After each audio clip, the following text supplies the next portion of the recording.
So for the next session, we have Jaideep Unudurti as a moderator. He writes on travel and popular culture and reviews book for The Hindu. He also writes scripts for podcasts and have co-written the script for Shad Mayud, a film on the history of chess, which was awarded a development grant from the Central National des Arts Plastiques, Paris.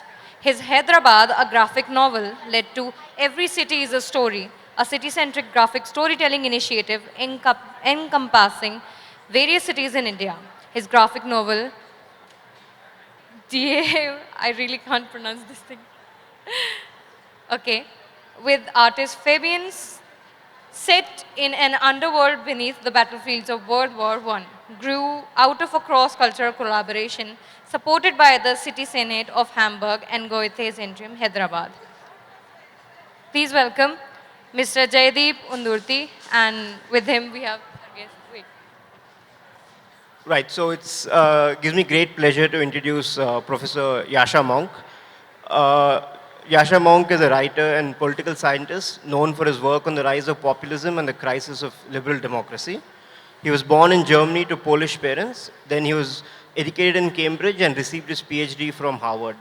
He became a US citizen in 2017 and has written 5 books, the latest of which is The Identity Trap, a story of ideas and power in your time, which is what happens if a society prioritizes identity over universalism. He is now the professor of the practice of international affairs at Johns Hopkins University. He's the founder of Persuasion, and he's also the host of the Good Fight podcast, as well as contributing editor at The Atlantic. He is probably, the pieces of which went viral was something he wrote in March 2020 called Cancel Everything, which advocated, the lockdown at that time when it was March, early days of the pandemic, and that piece, I think, went viral. So his previous book, the book which came out last year, I think, is called The Great Experiment, which is subtitled Why Diverse Democracies Fall Apart and How They Can Endure, which I think everyone can agree is something we should be talking about. So I will be, pulling out a few quotes from this book, and we'll be probably discussing that, and then it'll become a wide-ranging discussion. Yeah, so I thought, it has been estimated that 2024 is going to have elections in, I think you're going to have India, Russia, America, Indonesia, South Africa. I think Bangladesh just had its elections. And I think 2 billion people are going to cast their vote in this year. I think Russia, we can safely call the election for President Putin, but the rest is up in the air. So is this like a decisive year which will decide the next 20, 30 years perhaps? Yeah, I think it's a really important moment in the fight for democracy, and it's in the context of a global democratic recession. So Freedom House, which measures progress towards democracy or the state of democracy in different countries around the world, has found that for each of the last 18 years, more countries have moved away from democracy than have moved towards democracy. And different kinds of organizations that try to measure the state of democracy around the world have come to similar conclusions. And in many of the countries you mentioned, we're going to be seeing electoral contexts in which more moderate political parties that have a proven track record of respecting democratic norms are up against populist authoritarian challengers who want to concentrate power in their own hands and to undermine the viability of opposition, the viability of different kinds of minority voices. And so I do think that this year is going to be very important. At the same time, and perhaps the country I'm particularly worried about, I should say, is the United States, where we now see that we're going to have another conflict, another contest between Joe Biden and Donald Trump, a contest that Trump may very well win. And I think a second term in office for Trump is going to be more dangerous than the first for a number of reasons we can go into. At the same time, I think that we should get out of the habit that writers, perhaps particularly in America and in Europe, have gotten into in the last years, of casting every election as the decisive battle for democracy. We've seen in a number of countries now that when these authoritarian populists come in, they can do real damage to democratic institutions, but they rarely completely capture the public sphere. They make the electoral playing field uneven, but they are not always able, as Putin has been able to in Russia, as you alluded to render the elections wholly meaningless. And in some countries, like in Poland recently, the democratic opposition can actually come back even 4 or 8 or perhaps sometimes 12 years. So in a moment in which democracy around the world is very embattled, this is going to be a fight for the next 20 years. And 2024 is a particularly important set of battles within that fight, but it's not the first or the last of those battles. Thanks. So, I mean, you talked about this global democratic recession. So, before I come to India, this is something I think you had written. Is this any better? All right. Yeah, much better. You're on turbo now. So, I think you had mentioned that, I think in 2020, just after the last elections, that Trump will probably vanish. What did you not foresee perhaps? Like he said, yeah, you said in December 2020 that Trump might just fade away because Americans will grow tired of this president. But apparently they haven't gotten tired at all. So what would you ascribe that to? Well, two things. One is that I think we made a strategic mistake. The institutions made a strategic mistake in effectively forcing him to take a break from the public sphere. So he was banned on a lot of the social media platforms. He was barely covered in a lot of news for a number of years. And I think there was a huge present to Trump. If I'd been an advisor to Donald Trump on December 1st, 2020, and that's not my calling in life, to be very clear, I would have advised him, go away for a number of years. Make people forget you a little bit. Make them forget how crazy you are, how tiring your presidency was. And then when they become unhappy with the incumbent and things sort of go bad in the world or whatever, you might be able to come back and be appealing again. Trump was never able to take that advice, right? He's much too addicted to being in the limelight, to wanting to be on cable news every day, to being outrageous every day. But we forced him to pursue that strategy. And I think it really helped him because people forgot just how exhausting his time in office was. Now, the other thing that I think I underestimated is just the power of a primary election system in the United States and how screwed up that is. Most Americans have a very negative opinion of Donald Trump. But because of the electoral system, which is in certain respects similar to India's, a majoritarian political system, it basically forces a two-party system at the national level. And once you have a two-party system at the national level, it really depends who the leader of that party is.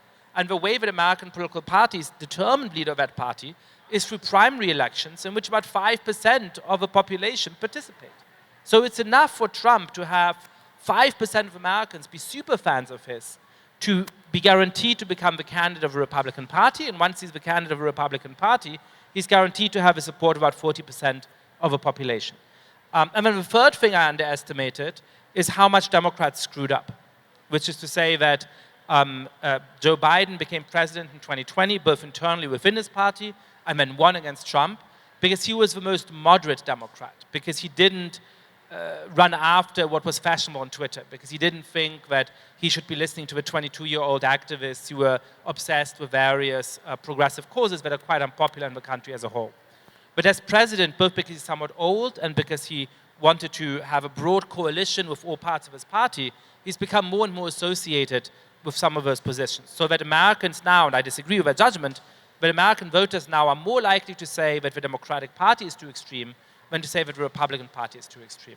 And so those three factors, Trump's absence for a couple of years, his ability to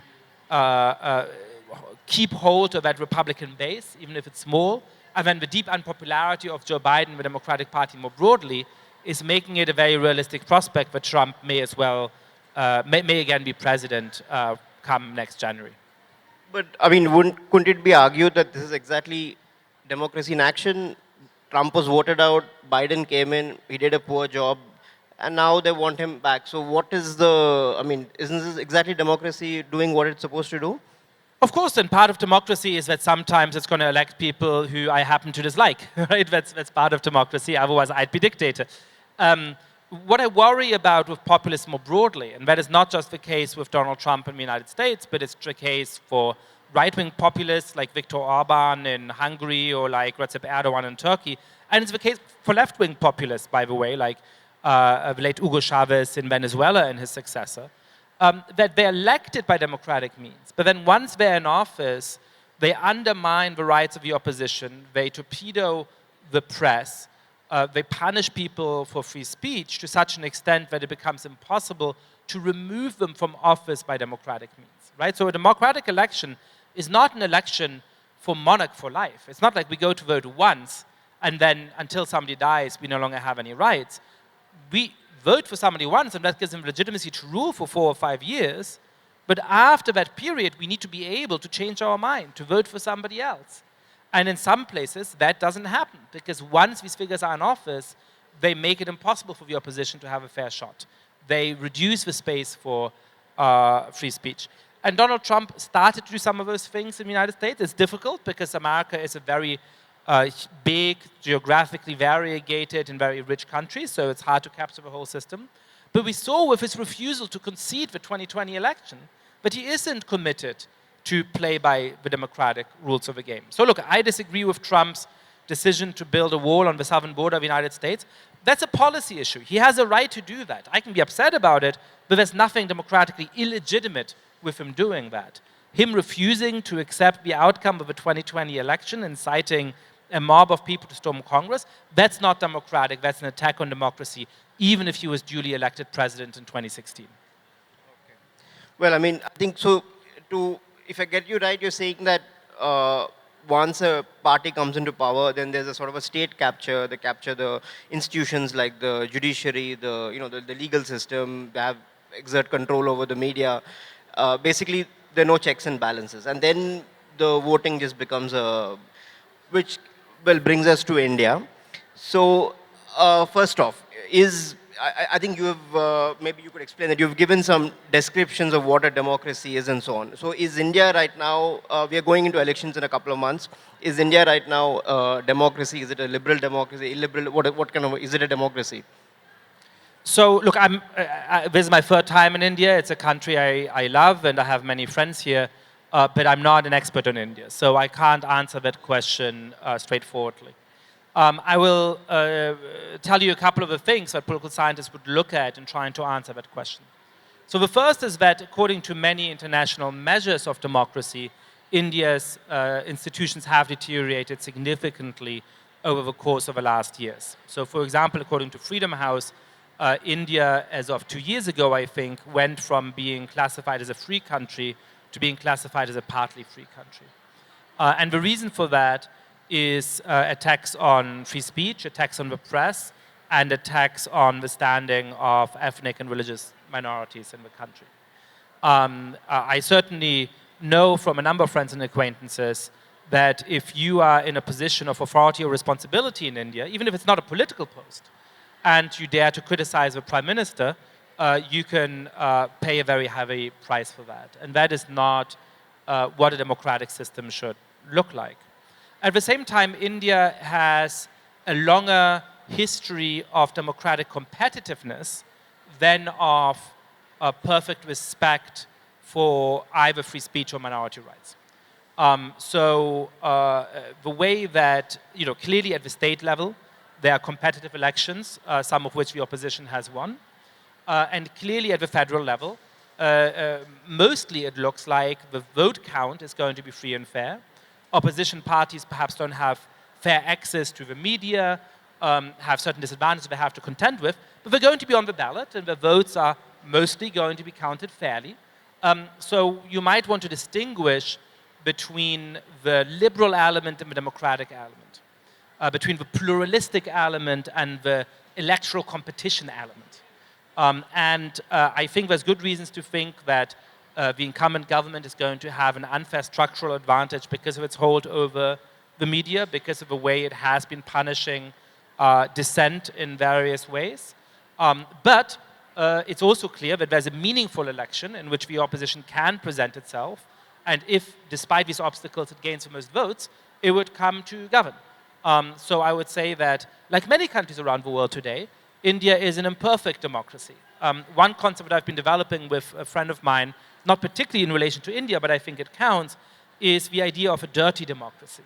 So a dirty democracy is a place where rather than the rules setting how you play the game, and when everybody competes by the rules, a big part of the game is trying to get into the position where you can design the rules and redraw the rules in order to help yourself. And that's always going to give incumbents a certain advantage, but it's not necessarily going to give them such a decisive advantage that elections are no longer meaningful. Like many other countries in the world, like arguably the United States today, I would classify India as one example of that. Okay, a dirty democracy. Okay, that's fair enough. So, but I mean, just to kind of, this is, again brings in something you had earlier written about populism.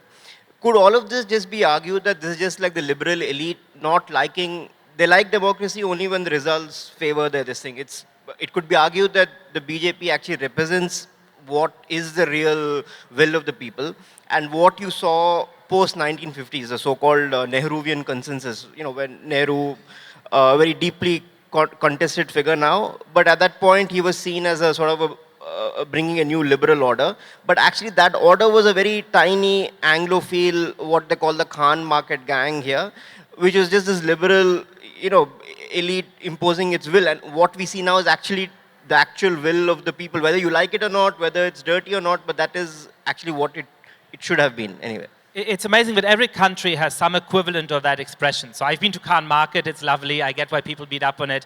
I was presenting my latest book in the Netherlands a couple of months ago, and people told me, oh, you're talking about the, I'm going to try to get this right, the Grachtengachtel elite.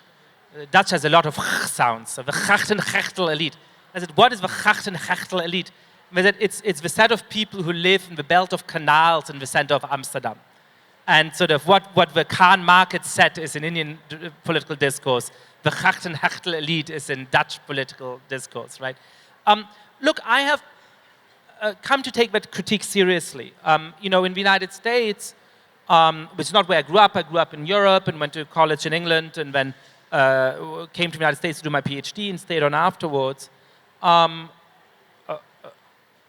I am struck by the way in which many of my friends and colleagues, many of the parts of the American elite that I've been socialized into over the course of the last 15 years, have hermetically sealed themselves off from the rest of the country. First of all, a lot of the people who go to the most fancy universities in America come from very rich families. But even the ones who don't, even the ones who come from genuinely average or perhaps underprivileged families, come to these college campuses when they're 17 or 18. They're only around other people who are going to be part of a certain kind of social world, who are going to make a certain amount of money. Then they move to neighborhoods with a lot of other young, aspiring people who are highly educated. And by the time that they're 40, 45, and they have real power and responsibility in society, they haven't spoken to a normal person for over half of their lives. Perhaps they go back for Thanksgiving or Christmas, but other than that, they really are never outside of Brooklyn and certain parts of Boston and certain parts of DC and certain parts of LA. And I'm struck by the extent to which those Americans now look down on average people. Say the average American is a bigot and a racist and a sexist and a bad person, and you know, we should, our main task is to contain them, right? So I think that's a fair critique.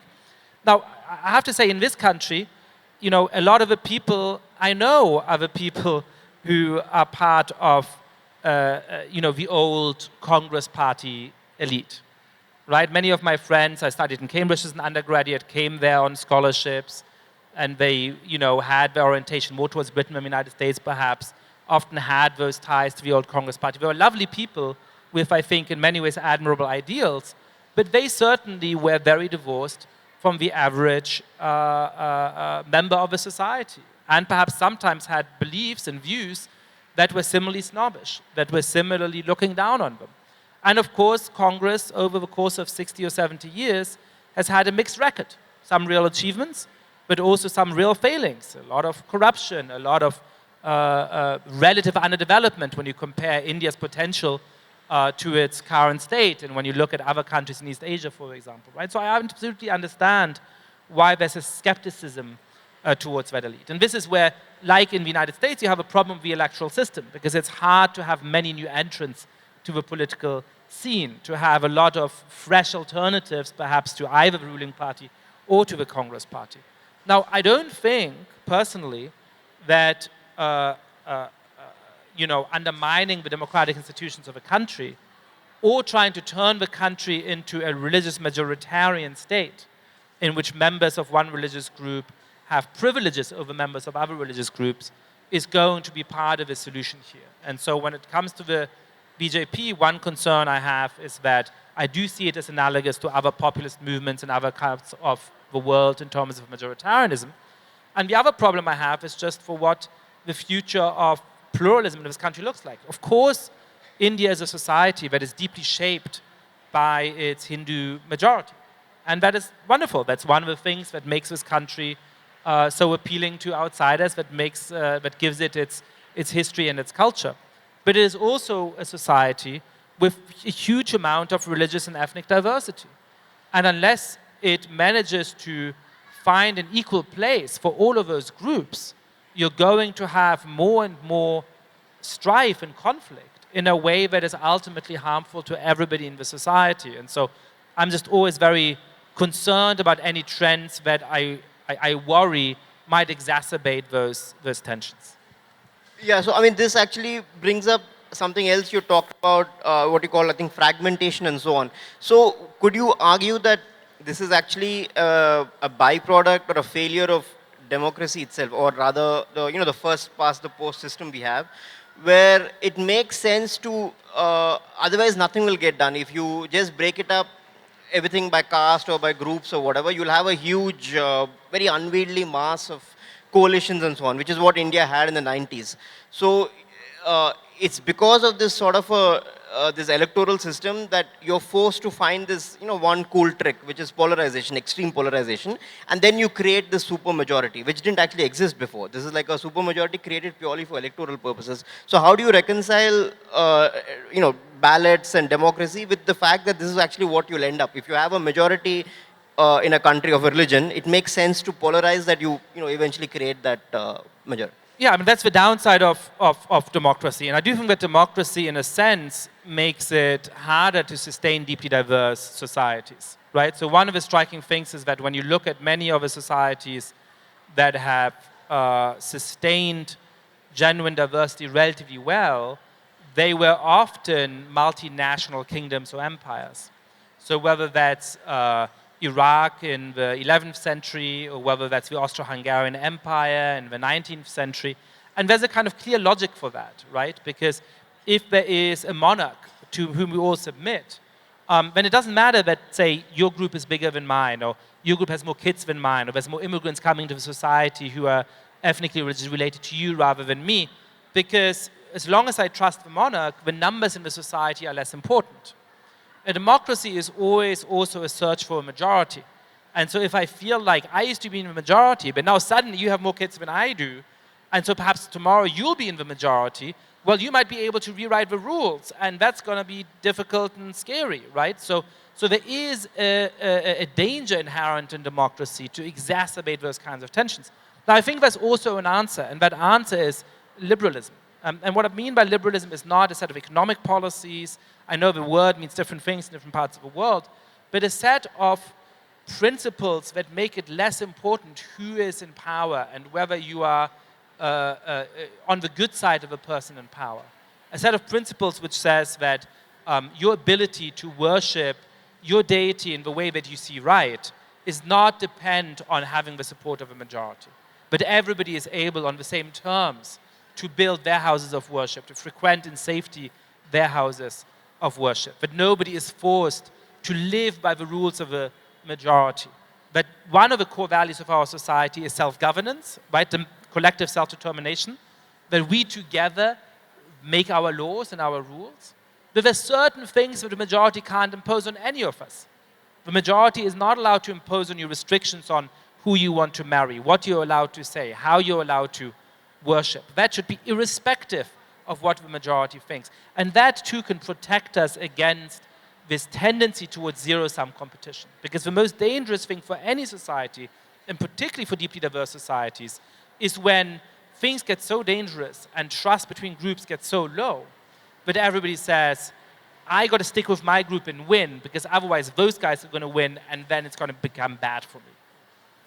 So, I think you talked about, I think, civic nationalism and so on, but you also mentioned about the demographics. Now, that is, I think, a fear which is sort of a universal right now. If I, let me get this right, but I think in the West, there's a very strong theory, I think, called the Great Replacement theory. It's like a conspiracy theory. So basically, the theory is something like the white voters, the white citizens of the West in the US and in Europe will slowly be replaced by people from Africa and Asia, and eventually they'll become a demographic minority, and then it doesn't matter, because whether you call it democracy or whatever it is, they're going to lose. There have been theory, in India we have this whole Rohingyas and so on, so we have a similar, but this is like hard, how you can't change, the TFR or whatever, it takes 20, 30 years. These things are baked into the system. How do you assuage these fears? Because they're like they cannot speak to a very primal kind of a fear of the populace. Yeah, so there's a few things here. One is that I am in favor of immigration. I am myself an immigrant multiple times. I am now a US citizen, but I'm an immigrant to America. I did not grow up there. But I do think that we need to have effective control over borders. I think that in order to convince people of the benefits of migration, they have to have a sense that the state actually has control over who comes into the society, some amount of choice over who comes into society, and then they're open to saying, hey, actually, this is a positive thing. Obviously, in the United States, for example, it's an extremely positive thing to have many people from India, particularly from this region, come into the country and make great contributions. I think people recognize it more easily when they know, as is the case for nearly all of those Indian immigrants, that they followed a legal process and obtained a visa and are there in a legal status, rather than feeling that there's an open border and people are coming in and we don't know who it is and why they're there and so on, right? So I don't think that there's a tension between wanting effective border control and being able to see the benefits of a lot of migration. The other thing I will say is that there's a very dangerous narrative which started on the right, but which ironically is often now propagated in a slightly different way on the left, of that demographic transformation. On the right, it is, countries like the United States were successful in the past because the majority white or Christian or European or whatever, and now these other people are coming in and they don't have the same cultural background or the same makings for success, and that's going to screw our society over. Right? That's clearly wrong, right? Indian Americans, but also, by the way, Nigerian Americans, Vietnamese Americans, earn more than the average of a population, more than the average white American. They're making great contributions to the society. I think that's obviously wrong. But the left often now has a similar narrative in the United States. They say the main division in the country is between whites on the one side and people of color on the other side. And they think of, quote unquote, people of color as this great amalgam of people who naturally have everything in common. And that obviously instills fears in people. They say, well, look, if the two main blocks in the society are whites here and people of color there, and if supposedly by the mid-2040s a majority of America is going to be non-white, well, that sounds bad. That sounds dangerous to white people. That sounds like we're going to be in trouble. I think this is wrong for a whole set of reasons. First of all, it defines these categories in very weird ways. So a hugely growing portion of the US population is mixed race, right?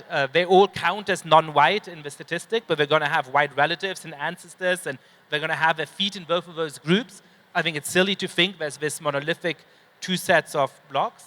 Secondly, it's not at all obvious where the lines of conflicts are going to fall. First of all, most groups have many opinions within themselves, right? I'm Jewish, so the standard joke about Jews is that a Jew washes up on a desert island, and when he's rescued, they find that he's built 2 synagogues, and says, why do you need 2 synagogues for one person? He said, that synagogue, I would never go there. But that's a joke that I think applies to Indians very well as well. Amartya Sen has a wonderful book called The Argumentative Indian, right? The idea that all Indians, or all Indian Americans, let alone all non-white people in America, have the same political opinion is just ridiculous, right? And then there's all kinds of tensions between immigrant groups, right? Indian Americans are very successful socioeconomically. African Americans, especially those who were descended from slavery, less so the immigrants, still on average are below the median income, median wealth. The idea that Indian Americans and African Americans are this natural coalition who are always going to stay together against whites is a really bizarre fantasy, right? So I think one of the ways to counteract those fears is to get away from this ethnic determinism, and particularly the sort of particularly simplistic vulgar version of it, which says that there's these two sort of cohesive blocks in society and that explains everything that's happening in our society or in our politics. Thank God that's not actually true. I mean, that's interesting because you had mentioned that they're not a homogeneous group. And as a relatively recent immigrant to the US, why do you think, I mean, there's just a diversion that you have someone like, say, Vivek Ramaswamy, or you have Nikki Haley, or you have Rishi Sunak, who are all immigrants but who are actually quite anti-immigration now? I mean, how did that come out? Well, for a number of reasons. I mean, in Britain, the voting patterns of South Asians are quite clearly polarized along religious lines. So Hindu immigrants from India now in the majority vote for the Conservative Party. Muslim immigrants, whether it's from India or more often from Pakistan or Bangladesh, tend to vote for Labour. So partially it's that there's divisions between those immigrant communities that then push them into different political parties in those contexts. And again, in the United States, you know, Indian Americans are extremely successful. Not every single person. They often face real challenges when they arrive, whether it's for linguistic reasons or because of discrimination. But on average, Indian Americans make a lot more money than white Americans, right? So why should they naturally be on the left politically? The same is true when you think about the countries of origin, right? So Latinos, sometimes people think, how can Latinos be anti-immigration? Well, there's a poll showing that there's a majority for building a wall on the southern border of Mexico among residents of Mexico, right? Who have prejudices against Central Americans from El Salvador and Guatemala who are coming to Mexico or transiting through Mexico. So why should we assume that Mexican Americans should all be super pro-immigration? Well, even more so, why is it that somebody who immigrates to the United States from Hyderabad, who goes to study there, who gets an H-1B visa, why should they necessarily be in favor of immigration from people who are fleeing gang violence for very understandable reasons from El Salvador? I mean, you have to have a very, very simplistic view of identity and of the world to be surprised by that. And it's not as though politics in India is especially left-wing always. There's a strong left-wing set of voices, perhaps particularly at literary festivals, but it's certainly not the majority of the population. Why should we think that every Indian American is somehow naturally on the left? So I think should we throw the floor open to questions? I mean, I just did have this one, I mean, to end on a slightly more hopeful note, you talked about the road ahead and, you know, like how do you build what you call a healthy patriotism and so on. But now you have something like this, your reality is completely curated by the algorithm. And you talked about polarization, but it's now impossible to sort of depolarize because you will only be fed the news on Twitter, Facebook, whatever, of the people who agree with you and you agree with. So it's impossible to even have a shared conversation, like on a shared reality, which is, I think, the basis of democracy. If my priors are completely different to yours, I mean, you know, there's no, it just breaks down basically. How do you get around that? And this is driven by the good people. This is all the tech, this is all the back end, the global back end of Facebook and Twitter. So this is what is driving all that.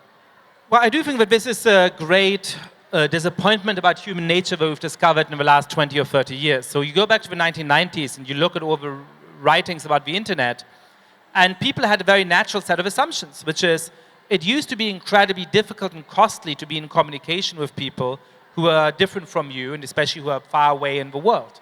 If I wanted to strike up a conversation with somebody in Hyderabad, sitting in Germany where I grew up, or in the United States where I live now, I could have sent a letter, which wouldn't have been that expensive, but it would have been very cumbersome and taking a very, very long time. Or I could have made a phone call, which would have been prohibitively expensive, right? And there was I could have picked up a book, I suppose, right, and read an author who writes about the place. But that's an indirect form of communication. It's not a back and forth, right? And so what people thought reasonably is now that we have costless communication, what are people going to do? They're going to get in conversation with people who are far away, right? Somebody in Nebraska is going to talk to somebody in Telugu, and they're going to figure out if they have stuff in common, and that's going to make the world, what was the horrible phrase by Tom Friedman? It's going to make the world flat, right? It's going to put us all in conversation with each other. Well, the opposite has happened. It turns out that when we have costless communication and the mechanisms of self-tagging on social media, what we do is to connect with the people whose identity is as much like ours as possible, who have exactly the same niche political view, who have exactly the same sexual orientation, who have exactly the same gender identity, who have exactly the same conception of their religion. And so actually it has pushed us not towards more humanism, more mutual understanding, but towards more separatism, more doubling down on our own identities. And that is a real problem for our politics. But I think that's actually why it's all the more important to double down on and sustain the identities that draw us out, right? As I alluded to, I'm a German Jew, so nationalism does not come naturally to me. When I was 20 years old, I thought that patriotism or nationalism was a bad thing we have to overcome. But I think that there's a version of patriotism that can precisely tell us that we have something in common across the boundaries of race and religion and caste and so on. Something that says that most people in this room, not I myself, are Indian. And that's something meaningful. And that to be Indian is not just to be Hindu. Right? Most Indians are Hindu. But the definition of being Indian is not Hindu because there's many Muslims and Christians and Parsis and others who are just as Indian as well. That many people here will have a strong regional identity and speak the local language, but you also have something in common with people who are from Kolkata and who speak Bengali, or people who are from Delhi and speak Hindi, and so on and so forth. And so I do think that can be a healthy, inclusive patriotism that is an important counterbalance to those separatist forces. And that is based in a civic identity. It's based, in the Indian case, in a commitment to your constitution and to democratic rules. But it has to go beyond that, because most people are not that political. When most people say they love their country, they don't think about a document on paper. And part of that is the lived culture of a place, right? A lived culture that, whether it is in the United States or in Germany or in India today, bears the mark of the influence of all of those different groups that actually together make up a living, breathing culture that is changing, that is dynamic, and that incorporates the contributions of all these different people. And so I do think that that form of patriotism is an important counterbalance to the call of tribe, religion, village that conspires to set us apart from each other. But okay, there's a gentleman there at the back.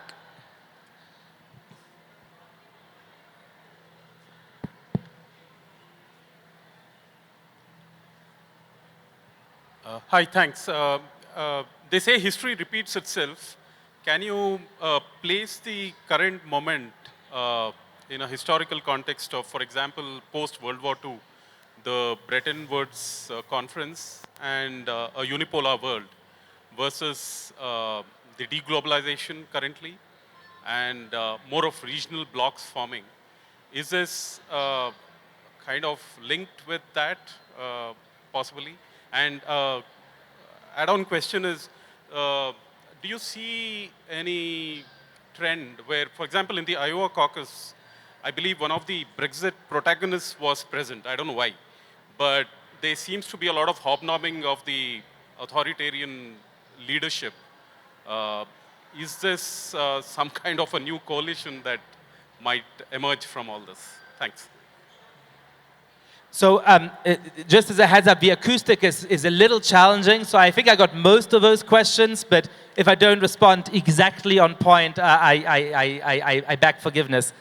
Yeah, I mean, I think we are in a very interesting moment in the world order. There was a competition between two different political systems that dominated, the 50s and the 60s and the 70s, and to a lesser extent the 80s. Between the sort of American-led liberal democratic order and the Soviet-led communist order, with obviously some countries, including India, that were in various ways non-aligned or in various ways tried to stay neutral between those. Then there was a moment of very clear American dominance in the 90s and early 2000s. And now we live in a moment of challenge in which it's sort of the contours of a new system seem a little bit unclear. The United States continues to be somewhat dominant, but obviously China is a rising power that is very impressive and very powerful. And then you have forces like Russia that sort of are still declining, right? That are declining both in population terms and economic terms, but that are very are willing to use their significant resources to play spoiler in the world system and to upend it. I'll tell you my hope for the 21st century, and that is that I do think that the liberal democratic values, which perhaps in certain ways originated in the West, but which I don't think are Western in their nature, which I think speak to the aspirations of people in many parts of the world, will win. I do think that we need international rules of conduct, to which the United States hasn't always listened either, rather than the sort of brute use of force that Russia has exerted in Ukraine, for example. And I do hope that we will live in democratic countries rather than in authoritarian countries. And I think for all of India's understandable ambivalence about where it fits into the international order, that is a strong reason why India in the long run should see itself as an ally of other democratic countries rather than being on the side of either the Russian or the Chinese regimes. But in order for those liberal, universalist, humanist values to win, they have to become genuinely international. They're not going to be won from Washington, D.C., and they're not going to be won from Brussels. If they are to rule the 21st century, they have to be won in India, in Nigeria, in perhaps Vietnam or China or other countries that are now ruled by these authoritarian one-party states. I think we're in a moment of real uncertainty, but that would be my hope, that we manage to truly internationalize the democratic and the liberal values that I think have allowed North America and Western Europe to prosper in the last decades and would, I think, allow other countries to prosper in similar ways as well. Okay, I think the gentleman there at the back in the white.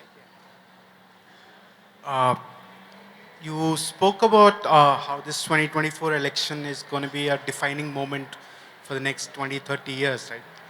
So in that context, I wanted to ask you, as our societies are changing and evolving and our idea of what democracy is and what a majority wants and, all the things included, what is the danger of our idea of what is right and what is wrong? I mean, it's constantly changing, right? What we would feel is completely wrong today is probably more acceptable in the larger context. How do you see this evolving? Like, is this a worldwide phenomenon or is it happening in only specific pockets in the society worldwide? So where do we head from here in 20 years? Yeah, so if I understood the question right, it's sort of, we have a very rapid change in what ideas are considered right or wrong, and perhaps there's a lot of social pressure to concede to what's now considered right, and sometimes punishment against people who don't get with the program. And this is precisely the reason why I am a pretty absolute defender of free speech, and not just legal protections for free speech, which are incredibly important and which are lacking today in India, but also, by the way, in the United Kingdom and in many Western European societies. I think the state should never be allowed to come and round you up and put you in jail for something you say, no matter how much I may personally disagree with it, no matter how offensive I may find those statements. But we also need a genuine culture of free speech. You can't be afraid of losing your job, of losing your friends because you express some view that people disagree with or find offensive. And that is a challenge for all of us to live up to. And the reason for that is precisely that people have changed their mind about important things so many times.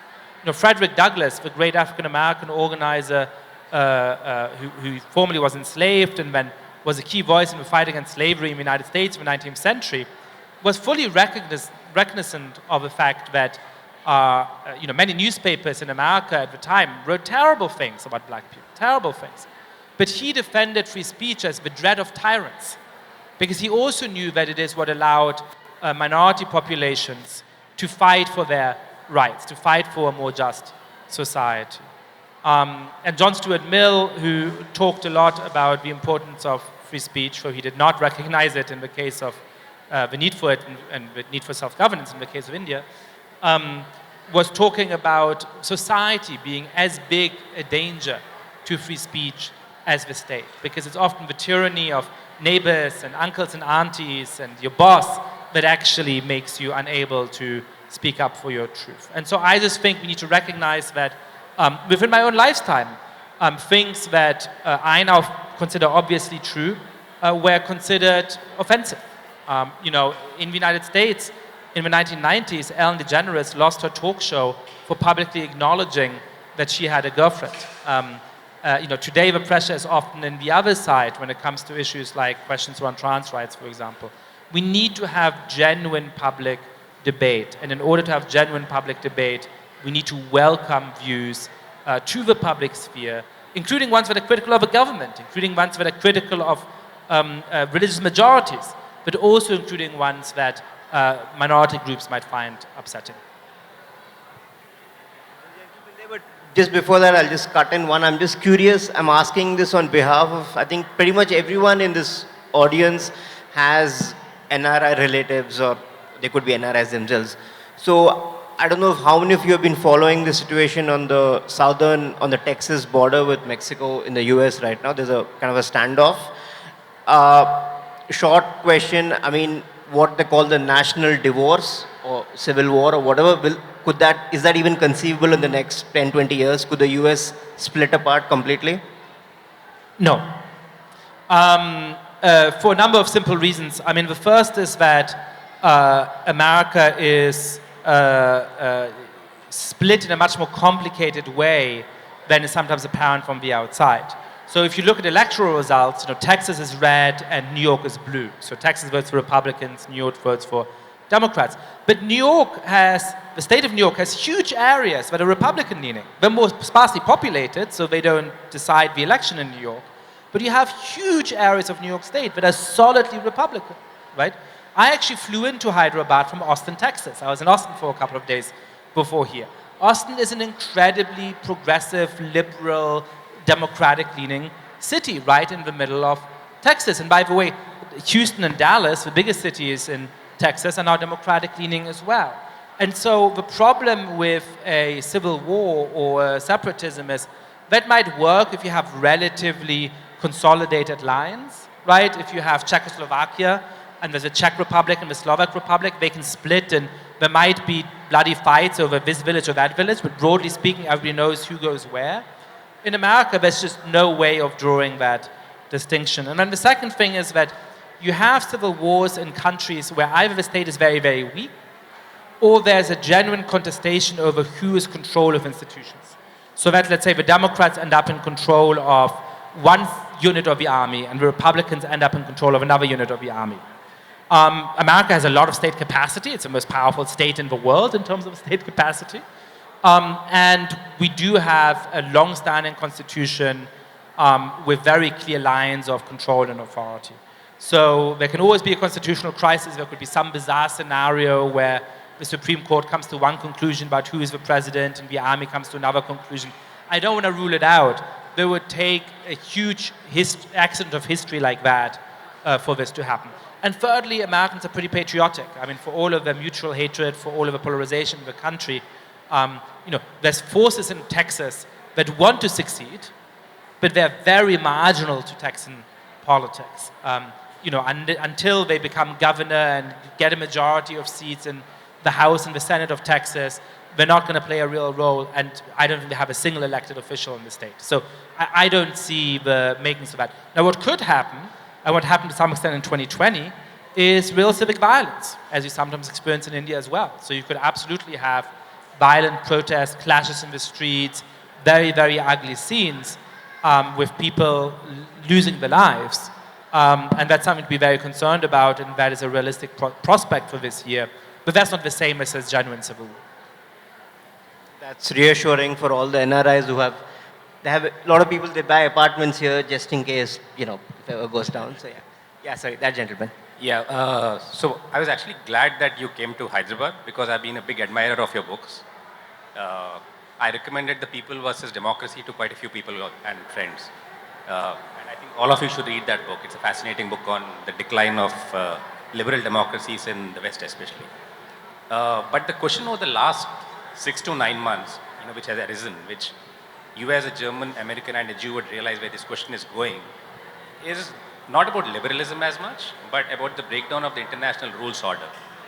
Especially after the West has given such a blanket approval of what Israel is doing in Gaza versus the stance it takes in Ukraine against Russia. Some of us who are, say, feeling, really disgusted by what Putin was doing last year might feel, okay, these guys are, doing what, Israel is doing, or the West is taking a different.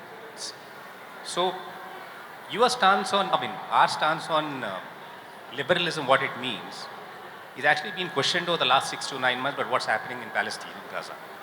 So you are in actually pole position because your identity as a German, American and a Jew actually stands almost center to some of the debates around this point.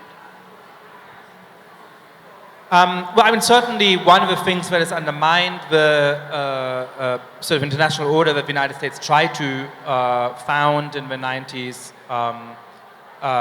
was the fact that America doesn't always play by its own rules. And I think the obvious example of that is the Iraq War, which was a strategic blunder, but it was also a moral mistake. And I think the sort of long-term consequences of that are still with us. In particular in the feeling that people around the world understandably have of, the United States is preaching this kind of, set of rules, but then when it doesn't fit the United States, it breaks them, and so why should we? Now, I think there's a question about what consequence to take from that. One of them is to create a world of rule by the strongest, in which everybody is in charge of their own spheres of influence, and often we're going to have clashes at the boundaries of those spheres of influence. So if the US invaded Iraq, what's wrong with Russia invading Ukraine? That's their good right. I think that's the wrong consequence to take from that. I think we do need an international system in which we play by the rules, in which we respect territorial sovereignty. And the worst crime against that is to try and annex the territory of another sovereign state by the use of force, which is what Putin has been trying to do in Ukraine, and which I think we have to very clearly oppose. Now, when it comes to the conflict in the Middle East, I think that is a very complicated case. The only long-term solution to it is going to be a two-state solution, in which you have a state of Israel that is safe and secure in its own border, and a Palestinian state that is safe and secure in its own border, with mutual tolerance and perhaps some minimal amount of cooperation. You can engage in very long arguments about whose fault it is that we haven't gotten there, and why we seem to be further away from it at this point than ever. But I would say that the latest round in this terrible conflict is a good illustration of that. I watched the videos of October 7th. I was invited to see those recordings, which were made available to a number of journalists, but which have not been publicly released out of respect for the victims. And they're some of the worst things I've seen in my life. People being beheaded, dead children murdered in a sadistic way, visitors to this music festival slaughtered, deliberate targeting and pillaging of civilians. And all of you here in India have experience with terrorism and what it means not to feel safe in your own country, and the lengths to which you're willing to go in order to protect yourself. When I was checking into my hotel yesterday, I had to have my bag scanned, I assume because of fear of terrorism. So you understand how serious a threat that is and what that can do to a society. Now, at the same time, I think there's a good case that the Israeli government's reaction is disproportionate, because civilian victims are a tragedy irrespective of the side in which they're from. What Hamas did to Israeli civilians was wholly unacceptable. And I think any state would feel the need to respond, would feel the need to protect itself. But that has now led to the death of many innocents in Gaza and on the Palestinian side, and that is every bit as tragic. And so I think in this situation, the best we can do is to get out of a blame game and try, even when it seems very hard at the moment, to engage in the constructive enterprise of negotiations and of trying in some way to create two states that can live with each other in peace. I recognize that the prospect for that seems less hopeful right now than it has in many years, and that's deeply depressing. All right, so I think we can. Oh, sorry. Lady in the front row.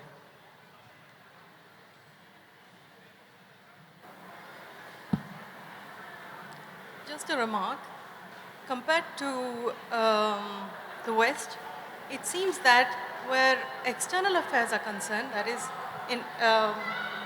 in India, we seem to have a little more freedom to discuss subjects that do not touch India, for example, Russia, Gaza, than there is in the West today. It seems to me that there is a loss of freedom where Western society is concerned, not just from your peers, not just from the general pressure from society, but also from the government, which designates who are the good guys and who are the bad guys. And generally, people, it seems to me that in interviews, in the media, people are not allowed to take the opposite position and say, we think that, well, Putin's action was possibly a reaction to provocation. Or to the most recent example, when in France, for example, when one of the founders of Doctors Without Borders, who happens to be a Jew, clearly condemns what is happening in Gaza, he is immediately designated as anti-Semitic. This is a general case over the Western countries, it seems. Putin is designated as the devil, and nobody is allowed to even slightly take the opinion that it might be possibly provocated by NATO countries. So there are good guys and bad guys who are designated by the state, it seems, by the media, by the social pressure around you, and there is less freedom in the West in general than apparently there is in India, because I watched the debates, especially in France and also in India at that time. You were free to take either side, and nobody was, well, maybe the government was a little pro something or the other, but the public was totally free to talk about anything. There was no media that was banned. In France, the Russian media was totally outlawed overnight. You couldn't have an alternative opinion. So it was just... So unfortunately, I think the microphones are getting worse by the minute. So I caught about half of that, but I'll try my best to respond. And the first thing I'll say is that I just don't think it's true, at least in the United States, that anybody is restricted in their freedom of speech from the government. The First Amendment is very far-reaching, and it does continue to be respected and upheld. So there just aren't people who are put in jail, who are punished by the government for their political speech. And you can say very, very extreme things. You can say, kill all the people in this group, and it's not going to lead to judicial consequences. That is different in many countries around the world, including in India and in Western Europe. But in America, I just think that nobody has good reason to be afraid of the government for what they say. Where I do think that there are restrictions is in private institutions, and particularly some of the most elite institutions in the country. But here I have to pick a bone with my political tribe, which is the political left. Because it is the political left on campus, for example, at the elite American universities, that have advocated for speech codes for the last decades, that have instituted what friends of mine and professors and students who go to New York University have on the back of their ID card, where there's 3 numbers to call. One in case of medical emergency, one if there's a terror attack or some kind of public safety threat on campus, and one in case a classmate of yours has perpetrated a microaggression, and you can call a number anonymously that's going to investigate this. And this is, and that's a little bit the topic of my last book, but we haven't talked about, the identity trap, really been instituted at the behest of a new set of ideas about race and gender and sexual orientation, what sometimes called wokeness, and has deeply pervaded those institutions and pushed them to throw out protections for free speech. And the idea behind that of many left-wing activists was, we have a majority in these spaces, every big American university is clearly leaning to the left, so it's never going to be turned against us, right?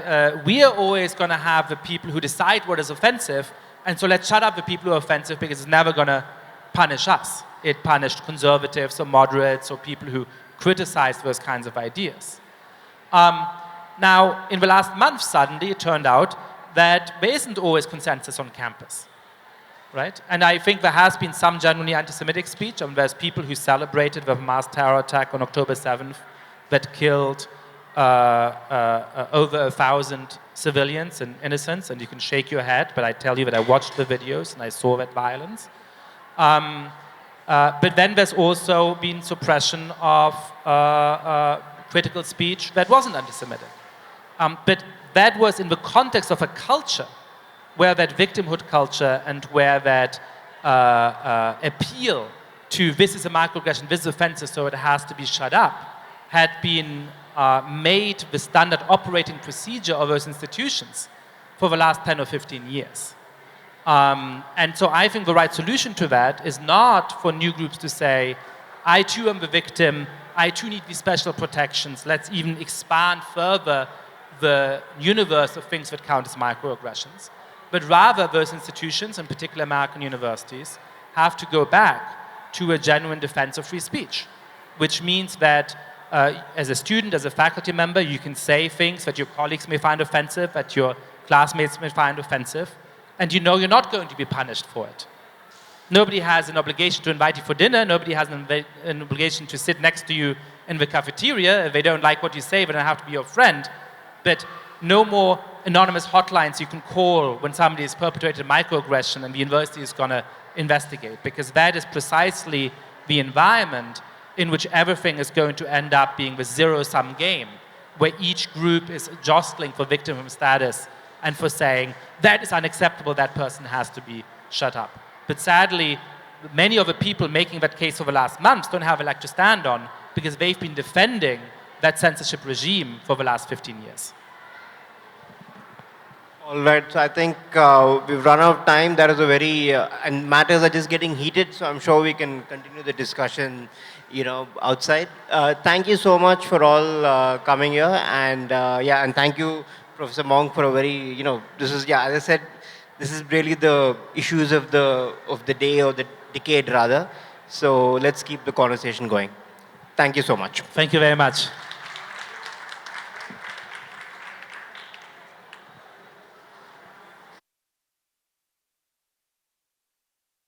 Dear friends,